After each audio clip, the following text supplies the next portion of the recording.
Hello दोस्तों, welcome to everyone in my YouTube channel networking tiger. ये OSPF का part number 4 है, जहां पे हम ओएसपीएफ के मैट्रिक के ऊपर डिस्कस करने वाले हैं। जैसे कि जो लास्ट वाला वीडियोस है, यानी कि जिसमें हमने ओएसपीएफ के फीचर्स के ऊपर डिस्कस किया है, कुछ की पॉइंट्स के ऊपर डिस्कस किया है, तो हमने वहां पे भी डिस्कस किया था इस पॉइंट को कि ओएसपीएफ की मैट्रिक क्या होती है। तो वहां पे हमने बोला था कि ओएसपीएफ की मैट्रिक होती है कॉस्ट, और कॉस्ट का फॉर्मूला क्या होता है 10 की power 8 divided by bandwidth in BPS. BPS stand for bit पर सेकेंड।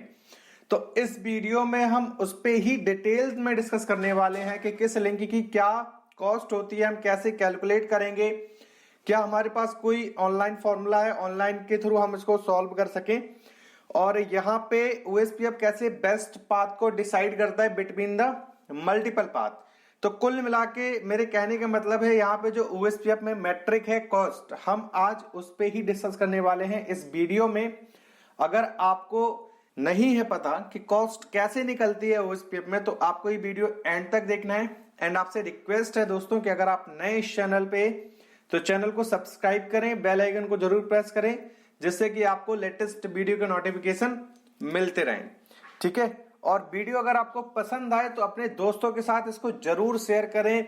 जहां पे भी आप जिस भी प्लेटफॉर्म को यूज कर रहे हो, आप व्हाट्सएप चला रहे हो, इंस्टाग्राम चला रहे हो, जिस प्लेटफॉर्म पे आपके दोस्त हैं, उनको सीसीएनए पढ़ना है, उनको नेटवर्किंग में जानना है कि नेटवर्किंग क्या होता है, या उनको थोड़ा बहुत भी इंटरेस्ट है कि लेकिन उनको समझ में नहीं आ रहा कि नेटवर्किंग हम कर पाएंगे या नहीं कर पाएंगे, करेंगे तो हम कहां से स्टार्ट करें, कैसे स्टार्ट करें, उनको कुछ भी आइडिया नहीं है। वो मान लो 12th किया उन्होंने, और उनको दूसरों को देखा उन्होंने कि यार ये जो हमारा दोस्त है वो नेटवर्किंग में जॉब कर रहा है, या इनके भाई नेटवर्किंग में जॉब कर रहे हैं, ठीक है, वहां पे अच्छा स्कोप है। तो उनको भी दिमाग में आया कि यार मुझे भी नेटवर्किंग करना है, लेकिन उनके दिमाग में ये चल रहा है कि मुझे समझ में आएगा या मेरा कैरियर तो कहीं ना मतलब ऐसा डगमगा जाए। मैं तो अभी तक मैथ पढ़ रहा था, मैं अभी तक बायोलॉजी पढ़ रहा था, या मैं अकाउंटेंट का बंदा हूं। तो इन सब चीजों से अगर उसको जानना है कि नेटवर्किंग उसको समझ में आएगी या नहीं आएगी, आएगी तो हम कहां से स्टार्ट करें, उसको जरूर इन वीडियोस को शेयर करें। तो अगर वो स्टार्टिंग से इन वीडियोस को देखेगा और अगर उसका इंटरेस्ट होगा इस फील्ड में, तो जरूर उसको सारी चीजें समझ में आएंगी। और इंटरेस्ट होना नहीं, अपना माइंड सेट करना होता है कि हाँ हमें आएगा ही आएगा समझ में, और हमें इस फील्ड में आगे जाना है। जब मैं भी 12th के बाद नेटवर्किंग में आया था, तो पहले हमने हार्डवेयर किया, हार्डवेयर का कोर्स किया था, उसके बाद हमने नेटवर्किंग पे आए थे। क्योंकि हमारे लाइफ में हमेशा यही रहता है, पहले अपना जो बेसिक से कॉन्सेप्ट है उनको क्लियर करो, पहले अपनी न्यू मजबूत करो, उसके बाद अपनी बिल्डिंग कितनी भी मंजिल की आप खड़ी कर सकते हो। तो मुझे हार्डवेयर के बारे में पता नहीं था, कुछ भी पता नहीं था, तो पहले मैंने हार्डवेयर का कोर्स किया, उसके बाद मैं नेटवर्किंग में आया। फिर इसमें हमने सीसीएनए, सीसीएनपी, इस तरीके से हम आगे बढ़ते गए। तो इंटरेस्ट हमने बना लिया था, हमें समझ में आ रहा था, और हमारे माइंडसेट से ये था कि हम जिस भी फील्ड में जाएंगे हम उसमें मतलब एक बहुत अच्छा करेंगे, बहुत मेहनत करेंगे। ओके, सो सेम ऐसे होता है, माइंड सेट करने से होता है कि आपने कैसा माइंड सेट कर रखा है। अगर आपने सेट कर रखा है कि मुझे नहीं आएगी, नहीं आएगी नेटवर्किंग, तो बिल्कुल नहीं आएगी, आप भूल जाओ। आप, मैं कह रहा हूँ नेटवर्किंग छोड़ो, आप किसी भी फील्ड में जाना, अगर आपने सोच लिया कि मुझे नहीं समझ में आ रहा, नहीं आ रहा, नहीं आ रहा, तो वो नहीं आएगा। अगर आपने सोच लिया कि मुझे करना ही है और मुझे करना पड़ेगा, मैं करूंगा, तो वो हो जाएगा चीजें। तो इस तरीके से आपको अपना माइंड सेट करना पड़ता है। ओके, सो जिनको भी पढ़ना है थोड़ा बहुत, तो आप उनको ये वीडियो शेयर कर सकते हो, स्टार्टिंग से देखेंगे तो उनको चीजें समझ में आएंगी। ओके, और चलिए फिर इस वीडियो में हम ओएसपीएफ की मैट्रिक के ऊपर डिस्कस करते हैं कि ओएसपीएफ की मैट्रिक क्या होती है और कैसे ओएसपीएफ कैलकुलेट करता है किसी भी लिंक की कॉस्ट को। ओके, अब देखो ओएसपीएफ मैट्रिक कैलकुलेशन क्या है। ओएसपीएफ मैट्रिक कैलकुलेशन, तो OSPF metric is not defined in a standard. ये मैंने जो इस लाइन का मतलब है, मैंने उस वीडियो में भी बताया था, जहां पे हमने आपको फीचर्स में इस पॉइंट को डिस्कस किया है कि ओएसपीएफ की मैट्रिक जो होती है वो कॉस्ट होती है। तो वहां पे हमने इस लाइन का भी मतलब बताया था कि OSPF metric is not defined in standard. मतलब ओएसपीएफ की जो मैट्रिक है ये एक स्टैंडर्ड नहीं है कि हर एक वेंडर में यही मैट्रिक कैलकुलेट होगा, मतलब यही ओएसपीएफ की मैट्रिक होगी। ओके, ये जो मैं आपको बता रहा हूं कि ये ऐसे मैट्रिक को कैलकुलेट करेगा, ऐसे कॉस्ट निकलेगी वो, और वो सिर्फ किस पे चलेगा, आपका सिस्को के वेंडर पे। ये जो मैं बता रहा हूँ सिर्फ कहां पे बता रहा हूँ, सिस्को के वेंडर पे, मतलब सिस्को के डिवाइस पे ऐसे ओएसपीएफ अपना मैट्रिक क्या करता है, कैलकुलेट करता है। तो ओएसपीएफ की जो मैट्रिक है वो स्टैंडर्ड नहीं है। जैसे आपका रिप की मैट्रिक है होप काउंट, तो रिप को आप किसी भी वेंडर में कॉन्फ़िगर करो, चाहे हुआवे में करो, चाहे आप मल्टीकॉम में करो, चाहे जुनिपर वाले स्विच में करो, उसका जो मैट्रिक होप काउंट है तो वो हमेशा होप काउंट ही रहेगा, और उसके ही थ्रू मतलब होप काउंट को ही देख के वो क्या बनाएगा, अपना बेस्ट पाथ का डिसीजन लेगा कि ये हमारे लिए बेस्ट पाथ है, इससे सबसे कम होप काउंट पड़ रहे हैं उस नेटवर्क तक पहुंचने के लिए। सेम अगर मैं EIGRP की बात करता हूं तो EIGRP में जो मैट्रिक है वो क्या है, कंपोजिट, मतलब वो उस लिंक की बैंडविड्थ एंड डिले को यूज करता है। उनका फॉर्मूला है, उस फॉर्मूले में कॉस्ट निकालेगा, उस कॉस्ट में देखेगा, उसमें जो आपका जो मतलब मैट्रिक निकलेगा, सबसे लोएस्ट मैट्रिक जिस लिंक की होगी उस लिंक को क्या मानेगा, वो अपना बेस्ट पाथ मानेगा। तो सेम यहाँ पे ऐसा नहीं है कि ये जो मैं फॉर्मूला बता रहा हूं वो हर एक वेंडर के साथ ऐसा चलेगा, नहीं, हर एक वेंडर अपना अलग अलग फॉर्मूला यूज करते हैं ओएसपीएफ के केस में। सो यहाँ पे क्या है, OSPF metric is not defined in a standard. OSPF की मैट्रिक जो है वो स्टैंडर्ड में डिफाइन नहीं है कि मतलब हर एक वेंडर के राउटर में ऐसे ही ओएसपीएफ अपना मैट्रिक कैलकुलेट करेगा, ऐसा बिल्कुल भी नहीं है। सेकेंड लाइन में हमने और भी इसको डिफाइन किया है, every vendor use different formula to calculate matric.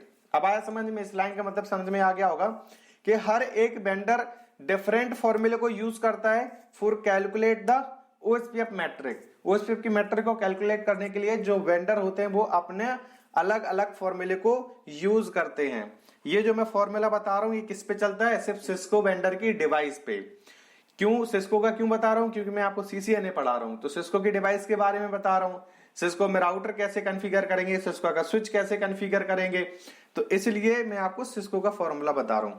तो ओएसपीएफ मैट्रिक इन सिस्को, ओएसपीएफ की मैट्रिक सिस्को के वेंडर या सिस्को वेंडर डिवाइस में कैसे कैलकुलेट होती है, तो उसको हम बोलते हैं कॉस्ट। और कॉस्ट क्या है, 10 की power 8 divided by bandwidth in BPS. Bandwidth in BPS मतलब बिट पर सेकेंड।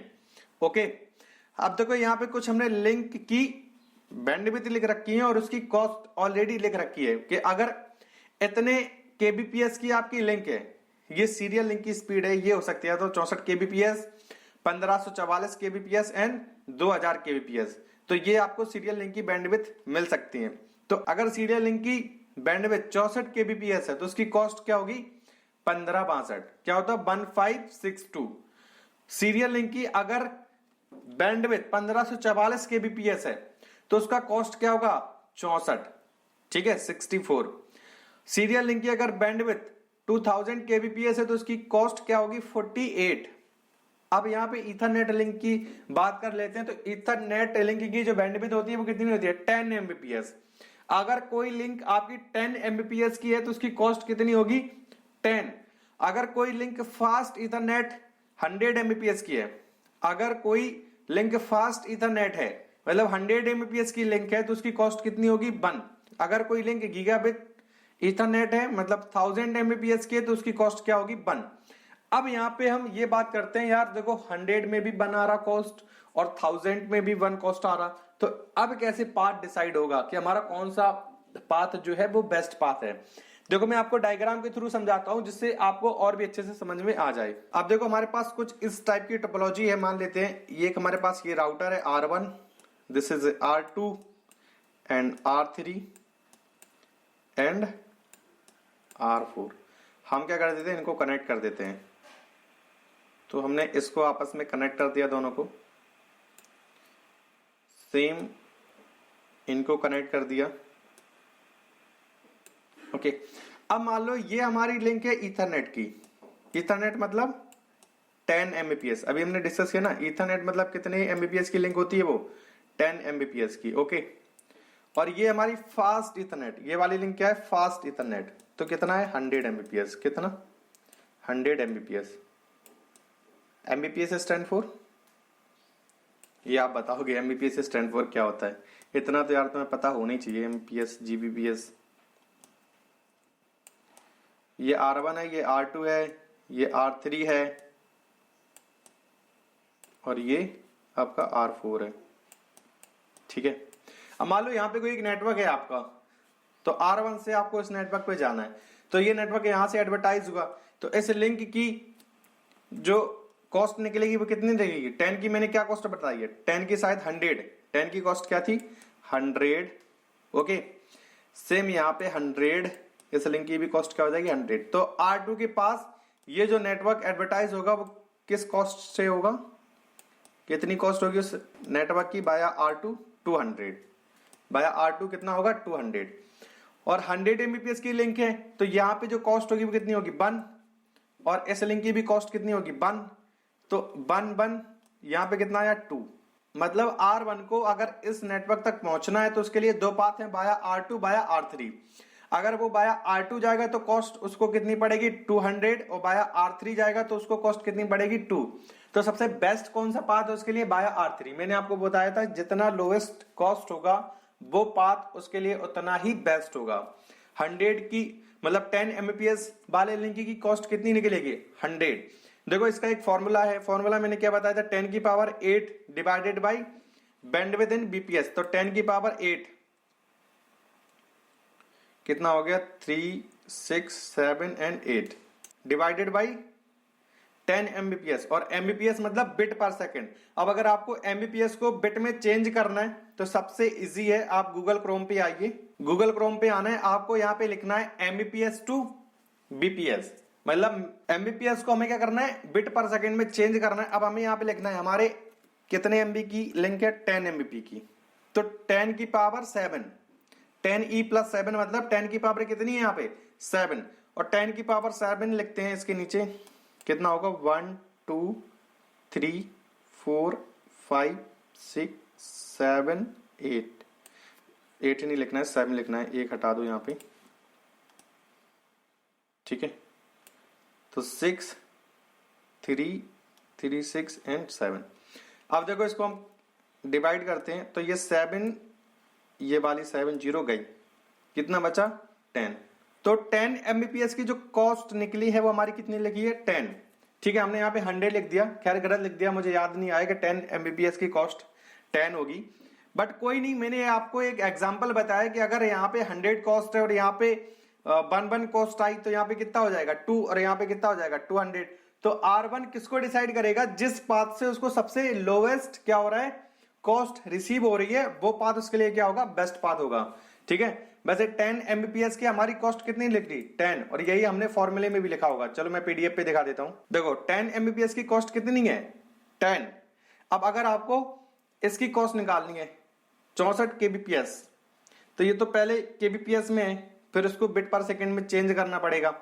अब यहाँ पे एक बात और होती है कि अगर जैसे मैं लो 100 का मैं मल्टीप्लाई करता हूं तो 100 को हम अगर बिट पर सेकंड में चेंज करेंगे तो यहाँ पे भी 10 की पावर 8 आएगी।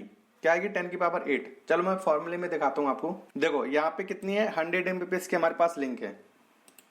कितने Mbps की लिंक है? 100 Mbps की। तो कितनी आई? 10 की पावर 8। तो मतलब अगर 10 की पावर 8 डिवाइडेड बाई 10 की पावर 8 तो कितना होगा? 1 निकलेगा। तो 100 की जो कॉस्ट होगी वो कितनी होगी? 1। अब मान लो अगर हमारे पास 1000 Mbps की लिंक है, मतलब 1 गीग की लिंक है, तो कितना होगा? 10 की पावर 9। अब 10 की पावर 9 है ना, 10 की पावर 8 डिवाइडेड बाई 10 की पावर 9 तो क्या आएगा? अगर हम डिवाइड करेंगे तो 0.1 आएगा। लेकिन OSPF पॉइंट को कंसीडर नहीं करता है, पॉइंट को कंसीडर नहीं कर सकता है। तो OSPF पॉइंट को कंसीडर नहीं करता है। जैसे मान लो अगर आपके पास 1000 Mbps की लिंक है, ओके, तो 10 की पावर 8, 3, 4, 5, 6, 7 एंड 8 डिवाइडेड बाई 10 की पावर 9। अभी हमने चेंज करके देखा था कि अगर हम 1000 Mbps को बिट पर सेकंड में चेंज करेंगे तो कितना हो जाएगा हमारा? 10 की पावर 9 आएगा। तो कितना हो गया? 3, 3, 6, 7, 8 एंड 9। अब हम इसको डिवाइड करेंगे तो हमारा आएगा 0.1। तो पॉइंट वो कंसीडर नहीं करता है, पॉइंट को नहीं मानता है। तो क्या मानेगा इसको? 1। 0.1 ना मान के कितना मानेगा इसको? 1 कंसीडर करेगा। अब देखो 100 Mbps की भी जो कॉस्ट आ रही है वो कितनी आ रही है? 1। और 1000 Mbps की कॉस्ट आ रही है 1। अब यार इन दोनों में कैसे लिंक डिसाइड होगी कि कौन सी बेस्ट है कौन सी बेस्ट नहीं है? जबकि हमारे अकॉर्डिंग कौन सी बेस्ट है? 1000 वाली है ना, कि 1000 का जो ये एक लिंक है हमारे पास 1000 Mbps की, दूसरी लिंक है 100 Mbps की, तो इन दोनों में से कौन सा बेस्ट है हमारे लिए? 1000 वाला। तो अब इस केस में हम क्या करेंगे, इस केस में क्या करेंगे, जैसे मान लो ये हमने आपको टोपोलॉजी बताई थी, अभी इस पे ही डिस्कस कर लेते हैं, इनको पहले हटा देते हैं, नहीं हटेगा, चलो मैं और ले लेता हूं। ये है इस तरीके से एक और टोपोलॉजी हमारे पास, और इनको हमने कनेक्ट कर दिया, क्योंकि OSPF क्या है, वो डॉट को नहीं मानता है। अब जैसे ये लिंक है आपकी 100 Mbps की, ठीक है, और ये आपकी लिंक है 1 Gbps या बोल सकते हैं 1000 Mbps की। अब आप मुझे बताओ आपके लिए बेस्ट कौन सी लिंक है? अगर इस राउटर से मतलब R1 से आपको R4 पे जाना है, यहाँ पे कोई नेटवर्क कनेक्टेड है, तो बेस्ट, सबसे बेस्ट लिंक कौन सी है? ये वाली, क्योंकि यहाँ पे क्या है, ये लिंक जो आपके 1000 Mbps के, और ये क्या है 100 Mbps की। बट OSPF के केस में, OSPF के केस में इसकी जो कॉस्ट आ रही है, अगर ये नेटवर्क एडवर्टाइज होगा तो यहां से भी उसको 2 मिलेगी, क्योंकि 1 इस पाथ की और 1 इस पाथ की, तो कितना हो गया 2। सेम इस बाया R3 भी अगर एडवर्टाइज हो रहा है वो नेटवर्क, ये R2 है ये R3 है, तो भी उसको कॉस्ट कितनी रिसीव हो रही है 2, तो भी कॉस्ट उसको कितनी रिसीव हो रही है 2। तो वो यहाँ पे क्या करेगा, लोड बैलेंसिंग करेगा, क्योंकि दोनों पाथ से उसको सेम कॉस्ट ही रिसीव हो रहा है। तो इस केस में हम क्या कर सकते हैं, इस केस में हम क्या कर सकते हैं, इसको हम बोलते हैं रेफरेंस बैंडविड्थ। जो हमारे पास 10 की पावर 8 आती है ना, इसको हम बोलते हैं रेफरेंस बैंडविड्थ OSPF केस में। तो हम यहाँ पे क्या करेंगे, ये डिफॉल्ट होती है वैल्यू 10 की पावर 8, हम इसको क्या कर देंगे, इंक्रीज कर देंगे। अब हमारे पास एक 1000 की लिंक है, तो हम यहाँ पे क्या कर देंगे 10 की पावर 9। अब अगर मैं 100 से मल्टीप्लाई करूंगा, मतलब 10 की पावर 100 को हमने अभी चेंज करके देखा था कि अगर 100 Mbps को हम बिट पर सेकंड में चेंज करेंगे तो कितना आता है 10 की पावर 8, तो 33628। अब हम अगर 10 की पावर 8 को 10 की पावर 9 से क्या करेंगे, डिवाइड करेंगे, तो कितना आएगा 10, ठीक है। और अगर हम 10 की पावर 9 को 10 की पावर 9 से ही हम डिवाइड करेंगे तो वैल्यू कितनी आएगी 1। अब मतलब क्या है, इस पाथ की कॉस्ट कितनी होगी 10, सेम यहाँ पे 10, ओके, और इस पाथ की जो कॉस्ट होगी वो कितनी 1, और इस पाथ की भी कॉस्ट कितनी होगी 1। तो जब यहां से नेटवर्क को एडवर्टाइज होगा बाया R2, तो उसको कॉस्ट कितनी पड़ रही होगी 20, और बाया R3 उसको कॉस्ट पड़ेगी 2। तो अब सबसे लोएस्ट कहां से पड़ रही है, बाया R3, तो ये पाथ उसके लिए क्या हो जाएगा, बेस्ट पाथ। आया समझ में? देखो आपको समझना पड़ेगा, यहां पे जो हमारे पास रेफरेंस बैंडविड्थ था, जिससे हम 10 की पावर 8 डिवाइड करते थे, 10 की पावर 8 से हम डिवाइड कर रहे थे अभी तक, हमने उसको क्या कर दिया, इंक्रीज कर दिया, हमने 10 की पावर 9 कर दिया वहां पे। तो ये बाय डिफॉल्ट नहीं होता है, हम मैनुअली कर सकते हैं, और हमें करना ही होता है। जहां पे हमारे पास 100 Mbps की लिंक होती है और 1000 Mbps की लिंक होती है, तो हमें ये करना ही पड़ता है। अब मान लो हमारे पास एक 1000 Mbps की लिंक है और एक 10 GB की लिंक है, तो सबसे बेस्ट कौन सी है, 10 GB की। तो वहां पे भी हम क्या करते हैं, फिर रेफरेंस बैंडविड्थ को इंक्रीज करते हैं, जो 10 की पावर 8 है ना, इसको हम बढ़ाते हैं। तो जिस लिंक को आप यूज कर रहे हो उस लिंक के अकॉर्डिंग हम क्या करते हैं, रेफरेंस बैंडविड्थ को इंक्रीज कर लेते हैं, जिससे कि वो बेस्ट पाथ को डिसाइड कर ले कि सबसे हाईएस्ट जो बैंडविड्थ है वो इस लिंक की है, तो ये पाथ हमारे लिए क्या होगा, बेस्ट पाथ होगा। आया समझ में? ये बहुत से लोगों को कंफ्यूज रहता है कि यार ये बताओ 100 Mbps की भी कॉस्ट 1 आ रही है, 1000 Mbps की कॉस्ट 1 आ रही है, 10,000 Mbps की भी कॉस्ट 1 आ रही है, तो अब मुझे बताओ इन तीनों में से सबसे बेस्ट लिंक कौन सी होगी? हमारे अकॉर्डिंग तो 10 गीग है, लेकिन OSPF को कौन बताएगा कि 10 गीग, जो 10 गीग वाली लिंक है वो आपके लिए सबसे बेस्ट है। तो वहां पर हम क्या करेंगे, रेफरेंस बैंडविड्थ को इंक्रीज कर देंगे उसके अकॉर्डिंग, तो वो क्या कर लेगा, कैलकुलेट करेगा, फिर उसके अकॉर्डिंग सबसे लोएस्ट जो कॉस्ट जिस पाथ से उसको पड़ेगी वो पाथ क्या बन जाएगा, उसके लिए बेस्ट पाथ बन जाएगा। तो ये आपको समझना पड़ेगा, ये हमने कैसे कैलकुलेट किया ये भी आपको देखना पड़ेगा, ठीक है। वैसे ज्यादा कोई इतना मैथमेटिक्स नहीं है इसमें, बस हमने डिवाइड किया है, 0 0 बस हमने काटे, और कुछ हमने इसमें स्पेशली या ज्यादा साइन कॉस टेन ये कुछ नहीं लगाया फॉर्मूला, ठीक है। तो ये OSPF की क्या है, मैट्रिक है। OSPF ऐसे अपने मैट्रिक को क्या करता है, कैलकुलेट करता है, ये आपको समझना पड़ेगा। अब देखो अगर आपके पास एक 10 Mbps की लिंक है, एक 100 Mbps की लिंक है, तो कोई बात नहीं है, तो आपको रेफरेंस बैंडविड्थ इंक्रीज करने की रिक्वायरमेंट नहीं पड़ेगी। उससे ही काम चल जाएगा। लेकिन अगर आपके पास 100 Mbps की लिंक है और एक 1000 Mbps की लिंक है, फिर वहां पे आपको क्या करना पड़ेगा, जो रेफरेंस बैंडविड्थ है उसको इंक्रीज करना पड़ेगा। नहीं तो OSPF दोनों ही पाथ की जो कॉस्ट निकालेगा वो 1 निकालेगा। ओके, तो इसमें फिर हमारा बेस्ट पाथ डिसाइड ही नहीं हो पाएगा कि 1000 Mbps वाली लिंक है वो हमारे लिए बेस्ट लिंक है। तो ये हमारा OSPF का मैट्रिक कैलकुलेशन है जो सिस्को के वेंडर मतलब सिस्को वेंडर में यूज होता है। ओके, थ्योरी पे आते हैं वापस से।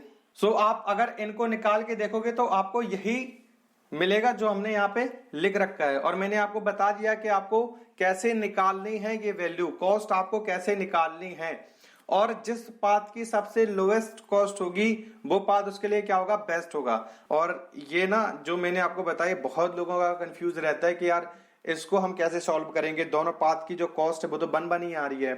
और मैं सच बताऊं तो कई मतलब टीचर्स को पता नहीं होता है कि इसको हम क्या सॉल्व करेंगे, इसका क्या मतलब आंसर होगा। दोनों पाथ का जो कॉस्ट है वो बन ही आ रहा है, तो अब इन दोनों में से बेस्ट पाथ कौन सा होगा हमारे लिए।